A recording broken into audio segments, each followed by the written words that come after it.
So let's Gabor. Tell us about this Gabor Harmat, hailing from Budapest. Yeah. What's going on? Yeah. What's your So opinion about Batman: The Mask of the Phantasm? I don't know if I ever seen it. The Dark Okay, Knight. careful You with mean that. The Dark Knight. Never mind. Tell us about yourself. So I graduated as a scriptwriter producer in Hungary, and we met with Skye 15 years ago in Prague, in FAMU, at the University of Film. And since then, like I am hearing stories of Sam Wolf, so I know a lot about this. But I just got involved like two years ago when we flipped it inside out and we made it into some kind of darker story.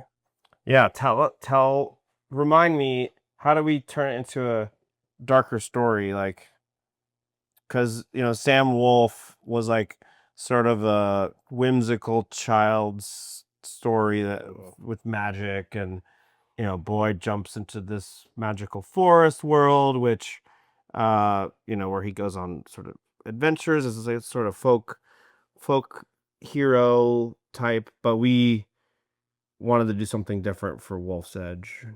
Yeah, we were looking into something more minimal and more realistic, more stylized at the same time. So that's how we arrived to some thriller genre where the main dilemma or the conflict is between the father and the son, and we made the father to be the writer of the original Sam Wolf book series. Yeah, so it's like kind of meta. Yeah, meta. It's really cool. Yeah. I think. So tell me about like, well, you came out here, we like a little bit about the process, you came, we sort of workshopped. Oh, I remember. Cuz like first we kind of cracked the beginning of the story remotely. Like you were in Budapest, I was here in Austin, In your bucket. and I was in my bucket. So my bucket is like this little plastic bucket basically that barely holds me. I fill it with water when it's like 105 degrees or 110 degrees, and I put ice in it, and I sit in there and just cool.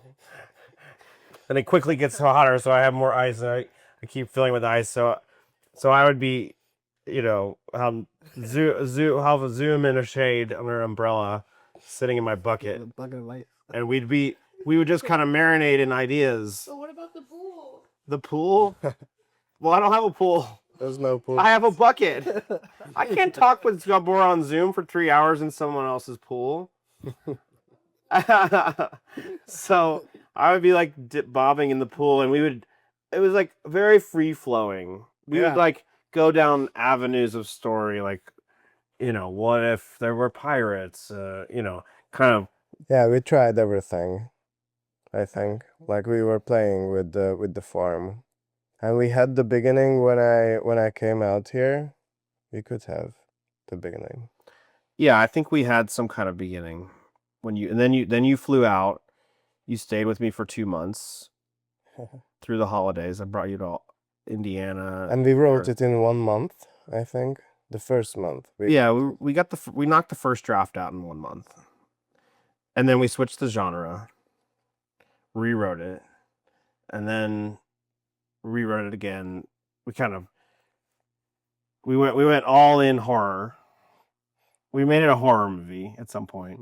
Yeah. Yeah, it went from like adventure to like, I think we were like, one night we were just kind of, maybe a little stoned. We're like, Right. it could be a horror, and then we like just leaned into it, just changed it all into horror genre, and then we like, I wouldn't say we backtracked, but like, I think we brought it back to its roots, but we preserved an element of horror, thriller, more so thriller, and I think it works really in an unexpected way. Yeah, it was Sigma back then. We called it Sigma. Yeah, because of the alpha Like generation. the generations, yeah. Okay. What is Sigma? Sigma is this male like superhero that the kids are talking about, the alpha generation constantly. It's like also like a meta thing because it's like kind of cool, but it's like mocking at the same time. So it's not positive, like it's more like sarcastic or like it has more meaning to it. So it's like Sigma. It's like almost serious, but not really. Yeah, it was Sigma sort of male. like sarcastic almost, or satirical maybe.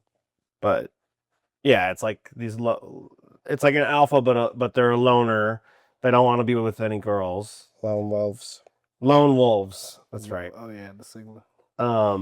Careful not to knock your mic. But yeah, I just know. I know as someone who's edited a lot of sound, when like someone's knocking their mic all the time, it's like Yeah, that sound or the rustling when you Yeah. brush across it. brutal. But yeah, so anyways, we came up with the script and then we felt very strong about it. We went through many revisions, but overall we wrote it pretty quickly. And then it was pretty short. I mean, I think the first draft was 80 pages. We ended up landing on 88-page screenplay. And then we decided to adapt it into a graphic novel, and it's all over here. Oh yeah. 6 months. 6 months to get to this, chapter 1, chapter 2. Yeah. And these are different types, and then chapter 3 is coming. But they turned out pretty nice. I like this idea for the cover too. Yeah, Like I've this is never seen this on any other book before. yeah, that's like the plastic double cover. Looks cool. Anyway, so Gabor, you brought on like the coolest artist. Yeah. Draw it. Arthur Varai. He's a really cool guy. I just met him like 6 months ago. I didn't even meet him first, but he started to draw and he brought on a couple of others to make this happen, and it was like roller coaster for them, but we made it. Mm-hmm. We almost didn't make it. What do you mean we almost didn't make it? Tell us the story. Yeah, so the publisher, like